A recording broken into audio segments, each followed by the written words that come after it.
Mainit na balita po ngayon sa ating bansa, sa ating gobyerno at alam ko halos bawat isa sa atin ay alam ito. But just recently, we've seen how billions of pesos were spent on flood control projects at ang mga ito ay supposedly nag-iingat sa isang komunidad, sa mga tao mula sa pagtaas ng baha at pagragasa ng tubig. But instead, they failed miserably. At ang iba pa nga ay tinawag na ghost projects. Yung dapat na nagpoprotekta sa isang komunidad ay nauwi o naging trahedya.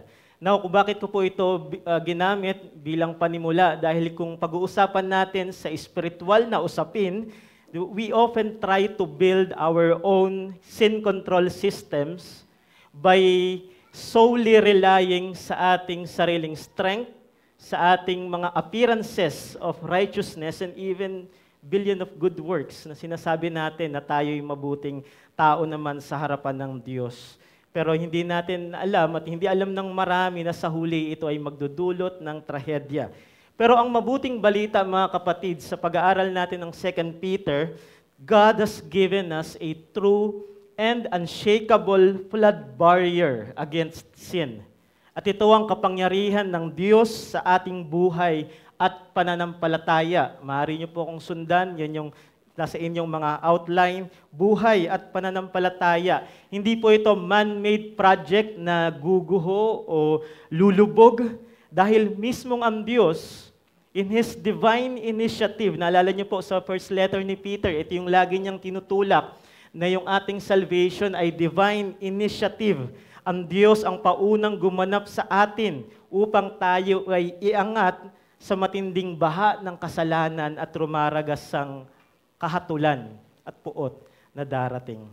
Now let's hear it in Peter's own words. Babasahin ko po ulit, 2 Peter chapter 1, verses 1 to 4. Simon Peter, a servant and apostle of Jesus Christ, to those who have obtained a faith of equal standing with ours, by the righteousness of our God and Savior Jesus Christ, may grace and peace be multiplied to you in the knowledge of God and of Jesus our Lord. Nagpakilala po muna dito si Pedro, yung sumulat bilang Simon Peter. At Simon being the fisherman, a man of weakness, and Peter, the rock, made new by Christ. And he calls himself a servant and an apostle.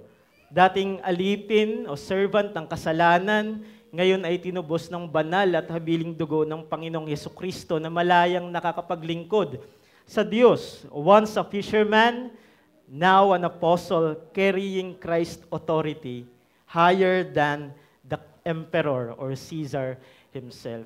Bakit po natin ito dinaanan muna? Dahil sa introduction na ito ni Peter, umaasa po ako at umaasa ang salita ng Panginoon na ganito ang maging attitude natin as we approach the second letter, a servant's attitude that submits to the authoritative Word of God. Now, paano po ito nangyari kay Pedro? Again, ang sabi niya, to those who have obtained a faith of equal standing with ours by the righteousness of our God and Savior, Jesus Christ. See the word obtained. Paano ito na-obtained? Kung babalikan natin sa chapter 1, hindi ito merited as if by your own good works ay na-obtain mo itong equal faith with them apostles. Sa chapter 1, sa first letter ni Peter, chapter 1, is nandun na yung idea. Ang sabi niya doon, according to His foreknowledge, according to His great mercy, He has caused us to be born again into a living hope through the resurrection of Jesus Christ from the dead. Meaning, our faith and new life, kung bakit pinakita yun ni Peter as once a fisherman, ngayon a servant, slave, and apostle of Jesus Christ, his new life, his faith, ay granted ng Panginoon. Ito ay regalo sa Kanya. Hindi ito man-made. They are granted to us not because of our works, but because of His foreknowledge and mercy. We received it purely as a gift. Pero tingnan natin saan ba nakatindig ang pananampalatayang kaloob ng Diyos. Obviously, not on law-keeping, not on human philosophy, Ang sabi dito, it rests solely on the righteousness of Jesus Christ. Ang tanging katuwiran na kailangan ng isang makasalanan sa harapan ng trono ng Diyos.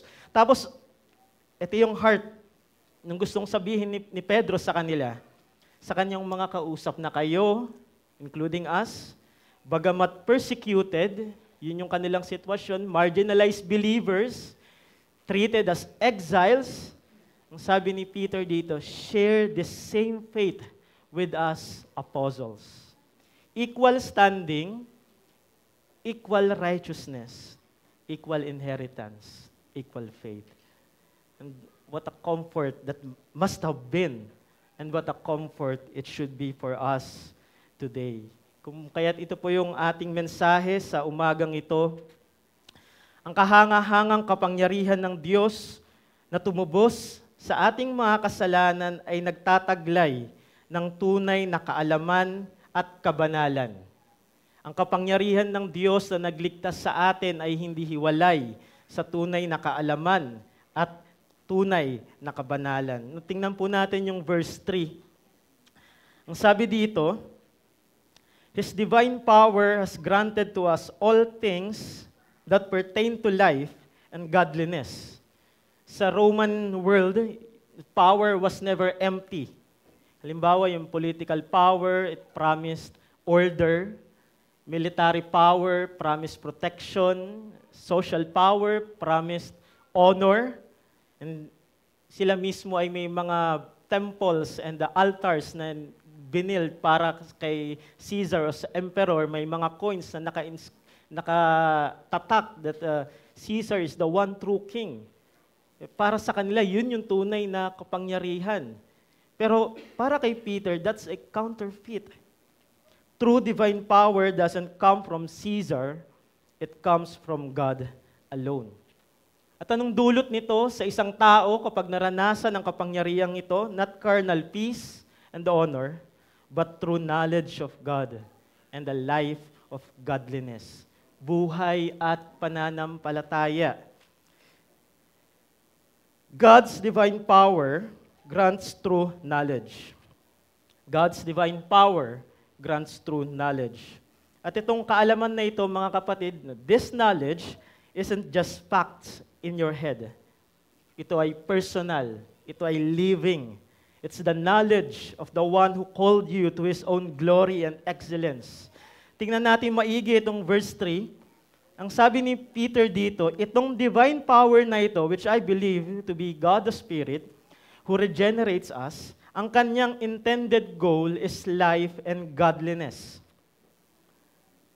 Ang intended goal is life and godliness, and the means is through the knowledge of Him.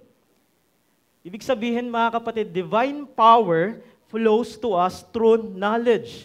At alam natin that knowledge is crucial pagdating sa godliness. Pagdating sa ating sanctification. Now, what kind of knowledge yung tinutukoy ni Peter dito? Yung sunod niyang sinabi, it is through the knowledge of Him. Through the knowledge of God who summons us and calls us to Himself to His own glory and excellence.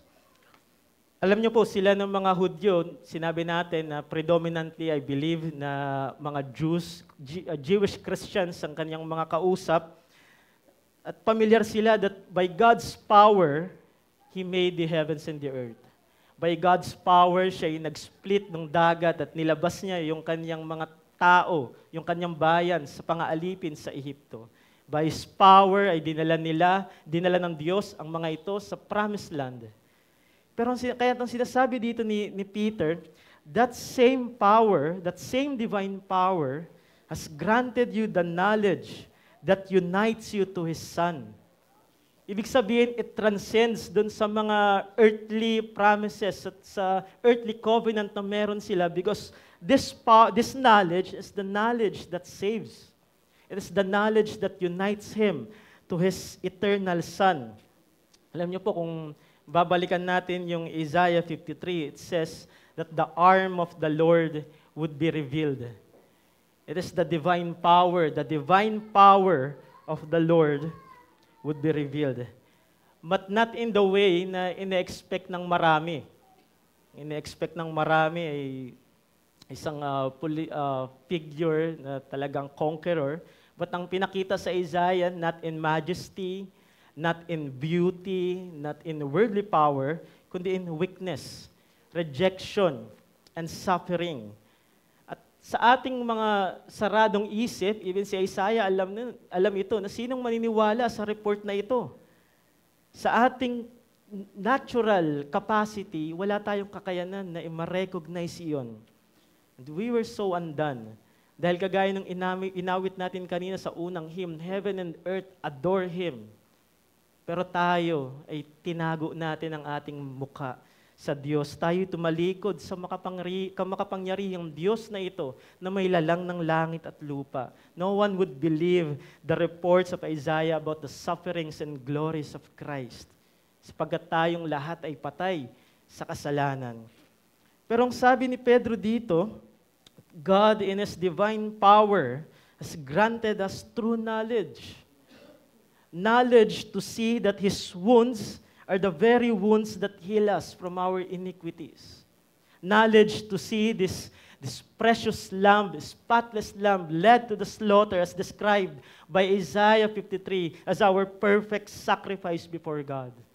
And to see that the life of this suffering servant is our only righteousness before the throne of God. Naalala niyo mga kapatid, yung account ng Ethiopian eunuch sa Acts, ano yung binabasa niya sa daanan? Ito ay Isaiah 53.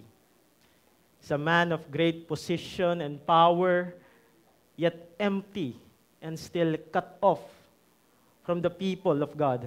At ano ang nakita niya sa scroll ni Isaiah? A man who was cut off, despised, rejected. But suddenly, he saw it.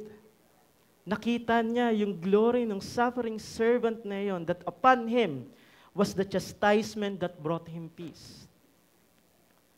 That by his wounds, he was healed. He saw the true power, the divine power of God that revealed to him the power of the cross, Christ crucified. Binuksan ng Diyos ang kanyang isip upang siya'y makatugon ng may pananampalataya, kagaya ng nangyari kay Lydia. At ito yung gustong banggitin sa kanila ni Pedro, na kung saan very familiar sila. That God's divine power grants us true knowledge of Christ to see the greater reality of the cross, life and faith. Upang makita natin yung ganda sa likod ng kahirapan ng krus na iyon. Mga kapatid, alalahanin natin na itong mga taong tumanggap ng sulat ni Pedro, sa paningin ng Roma, sila'y walang bilang, sila'y walang halaga. Isang maliit na grupo ng mga mananampalataya, laging tinutukso, inuusig, sila'y dinudusta, inaabuso, walang armas, walang koneksyon, walang social power. Pero ang pinapakita ni Pedro sa kanila, na sila ay mas nagtataglay ng dakilang kayamanan at mas matinding kapangyarihan. Dahil niloob ng Diyos na makita nila yung beauty at glory sa likod ng krus ng kanyang bugtong na anak. At isipin niyo ito, 2,000 taon nang nakakaraan. 2,000 taon na ang lumipas. Nasaan po ang kapangyarihan ng Roma? Ito ay tinakpan na ng alabok ng kasaysayan. Pero ang kapangyarihan ng Diyos sa pamamagitan ng Ebanghelyo sa bawat wika, sa bawat bansa, sa bawat kultura, ay nagbubunga ng pagpupuri sa Diyos. At dapat magalak tayo dahil sa multitudes na yun, kasama tayo doon. Kasama tayo sa kapangyarihang hindi natatapos at walang hanggan na nagpupuri sa Panginoon. Ito ba, kaibigan, ang kapangyarihan na iyong tinitindigan? O marahil tinitindigan mong kapangyarihan ay social or political? Sinasabi mo sa iyong sarili na marahil marami kang koneksyon, marami kang kakilala, marami kang contacts, and therefore I am secure sa aking buhay.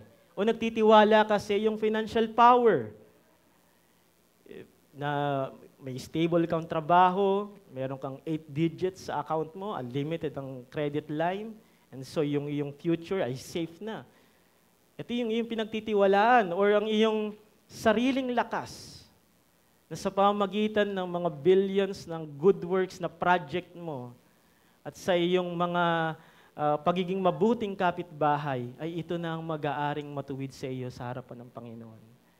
Sana'y napakinggan mo yung exhortation ni Deacon Ed kanina na ang saklaw ng batas ay hindi lamang panlabas kundi panloob.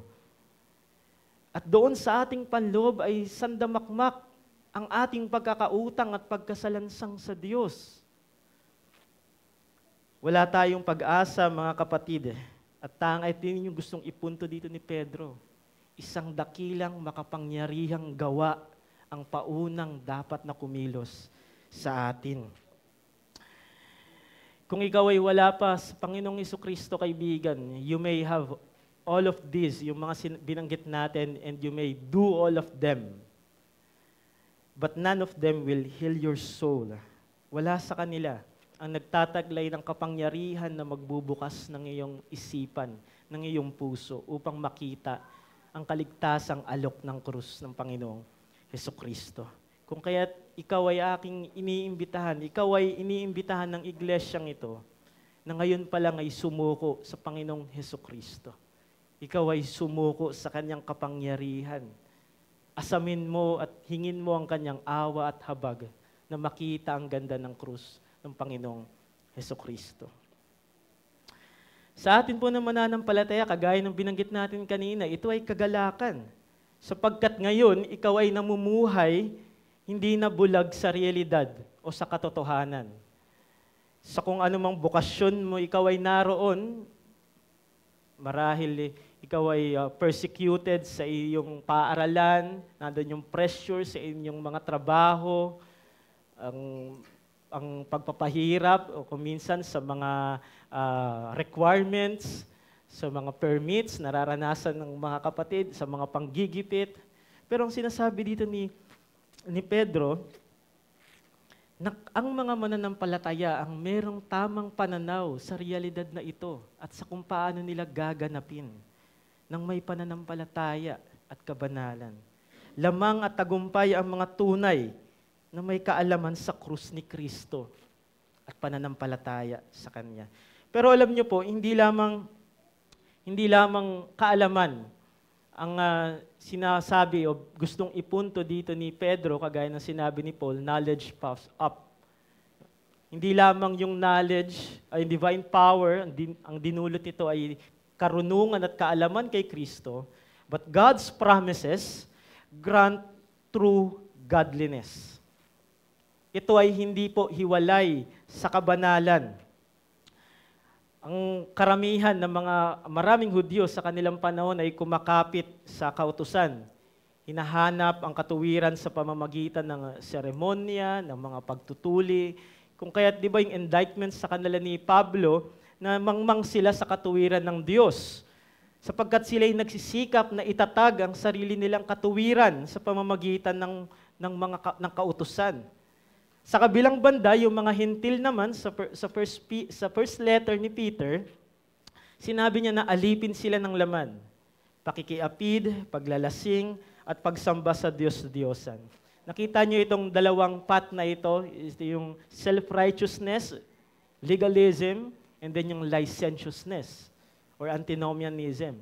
At itong dalawang ito ay parehong landas na humahantong sa kapahamakan. Ang parehas na landas na ito ay humahantong sa kabulukan.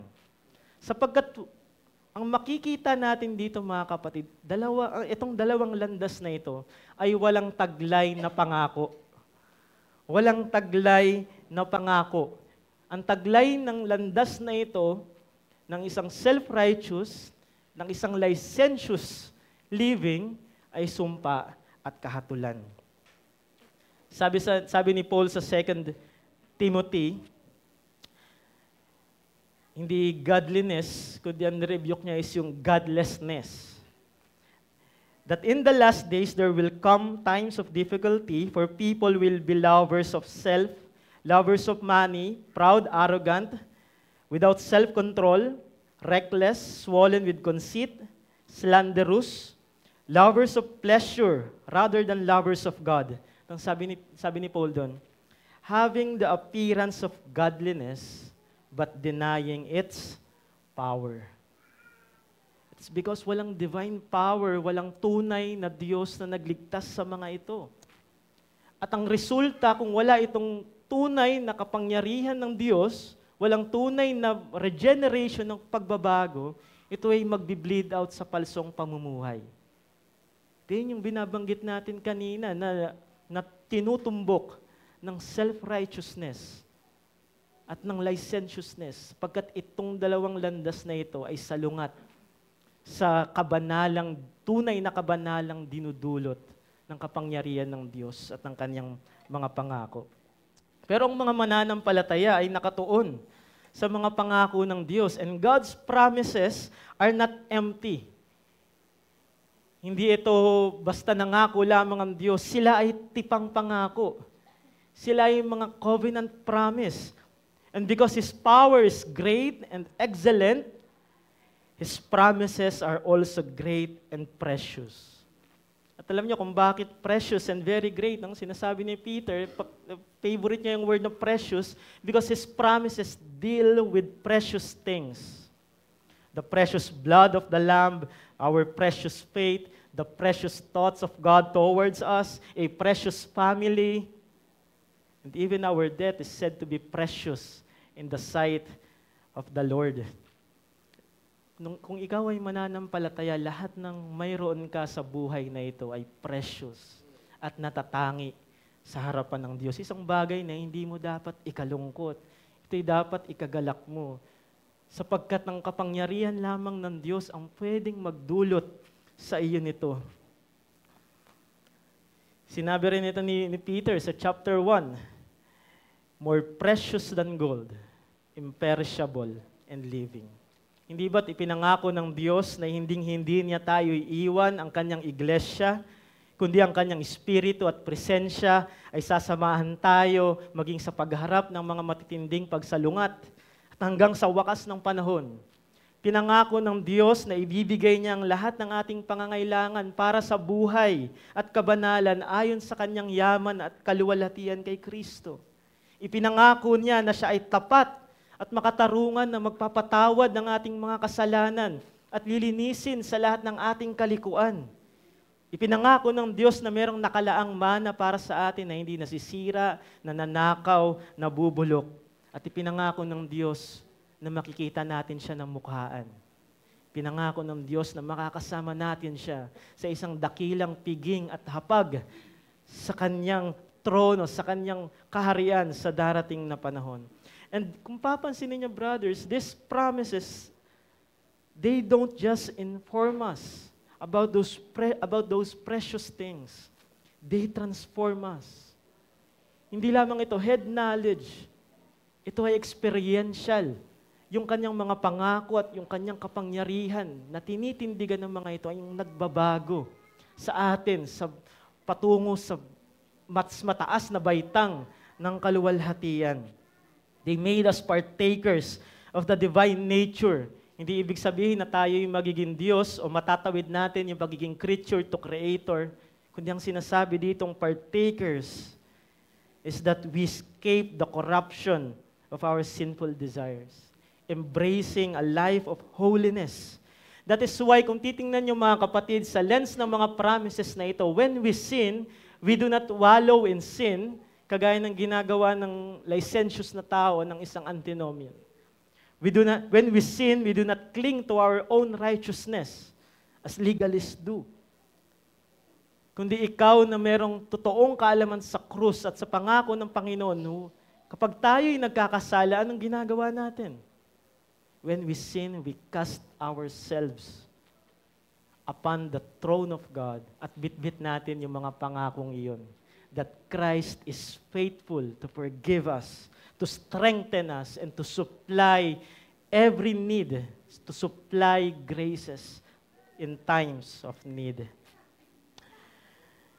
Isang case po na naalala ko, isang light bulb ito sa aming family worship. Sa Genesis chapter 45, naalala niyo po nung marinig ni Jacob na buhay pa si Joseph, dinescribe doon na sumikip o tumigas yung kanyang puso, nag-numb, dahil hindi siya makapaniwala na buhay pa ang kanyang anak. Pero nung makita niya yung karwahe o yung mga wagons of goods na ipinadala sa kanya, ni Jose, doon siya nakumbinsi. Kung papansinin niyo, hindi si Jose yung mismong karwahe, hindi siya yung mga wagons na yun, but they were tangible signs, tokens of his son's living presence and power. Patunay ito na yung pangako ay totoo. The great and precious promise ay totoo at hindi hungkag yung kanyang pag-asa na buhay ang kanyang anak. At alam niyo mga kapatid, ganyan din ang ginagawa ng Panginoon sa atin. Nung ito'y pauna niyang pinatikim at pinaranas sa iyo, sa iyong pagsunod sa tubig ng bautismo, hindi hungkag ang pag-asa na iyong pinanampalatayaan. Natitikman natin ito sa hapag ng Panginoon at nararanasan natin ito sa bisig ng ating mga kapatid, sa pakikipag-isa sa kanila, sa pananalangin at sa pag-aaral ng kaniyang salita. These are the precious and very great wagons of promises na ipinapadala ng Panginoon sa atin. At ito yung nagkikip ng ating sanidad, ng ating sanity. Sa kabila ng corruption na meron, bunga ng ating mga kasalanan. They are not the final inheritance itself, but visible and tangible promise that assure us Christ is alive. His work is true, and He will finish what He has begun in us. Kung titingnan niyo mga kapatid, yung sanctification o godliness, hindi yan possibility. Hindi yan probability, yan ay pangako sa iyo ng Diyos. Ikiyan na itiyak na makakarating sa intended goal. Kung hindi ito yung ating walang hadlang na pakikipag-isa sa Panginoong Hesukristo. Ang tunay na kabanalan ay hindi kumakapit sa kanyang sariling kakayanan at kaalaman. Ang tunay na kabanalan ay laging kumakapit sa mga dakilang pangako ng Diyos. Sapagkat ito yung mga pangako, ito yung mga katotohanang lumalaban at gumagapi at nagtatagumpay laban sa kabulukan ng ating makasalanang pagnanasa. Gusto ko pang magwakas sa halimbawang ito dahil may maraming modern research ang nagpapatunay sa itinuturo ni Pedro. May mga ilang psychologist ang nag-conduct sa daang college student at may nakita silang kapansin-pansin that those whose sense of worth ay nakadepende sa pag-meet ng standard ng performance, success. Actually, yun yung na-report ng more depression and even greater risk of suicide. And meron din namang isang research na nag-confirm that when people ay inahabol yung satisfaction through casual sexual encounters or by turning to alcohol kapag siya'y malungkot for relief, it gives them temporary happiness. Ayon doon sa survey na yan, but they don't find true freedom. They find emptiness and even ruin. At ito yung bunga ng palsong kaalaman, isang palsong pamumuhay. Hindi lamang sa panahon nila, kundi maging sa ngayon, corrupt power, sexual pleasure, sexual freedom, self-pleasure, lahat ng ito ay nagtataglay ng mga palsong pangako. Nagpapromise ito may pangako nga ito pero panandalian. At mas malaki yung kapahamakan na karugtong. At marahil, kaibigan, isa ka sa nagagalit doon sa bilyong-bilyong flood project. Nagagalit ka doon, kaibigan. Pero hindi ka namumuhi sa hindi mabilang na kasalanan mo sa harapan ng Diyos. Ito ang oras, kaibigan. Kagaya ng sinabi ko sa iyo kanina, ikaw ay nawa sumuko sa ating Panginoong Hesukristo na siyang may lalang ng langit at lupa. Aminin mo sa kanyang harapan ang korupsyon na iyong ginawa at siya ay tapat at ang kanyang pangako ay ikaw ay kanyang lilinisin at patatawarin sa iyong korupsyon. Ngunit sa mga kapwa ko mananampalataya, ang sabi ni Peter, you have been granted promises, precious and very great promises, sealed in Christ. Promises that deliver you from self-righteousness and lawlessness and set your feet towards true godliness. Ito ay pangako. Hindi ito probability, mga kapatid. Hindi ito possibility. So let me leave you with this, brothers. Kagaya nila, nandoon yung ating struggle sa ating remaining corruption. At kagaya ng sinabi ng ating confession, this is more and more weakened through the power of the gospel. Tandaan natin that our faith, and though small, is of the same nature and quality as that of the apostles.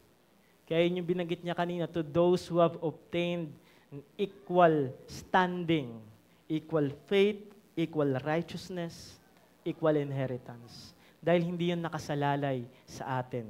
It rests not on you, but on the righteousness of Christ. Yung ating sanctification, though ito ay imperfect, at ito ay binabayo maya't maya ng baha ng kasalanan, it is guaranteed to reach its completion. Hindi dahil sa ating performance, kundi dahil sa dakila at natatanging pangako ng Diyos kay Kristo Jesus. And our hope, though tested, is secure.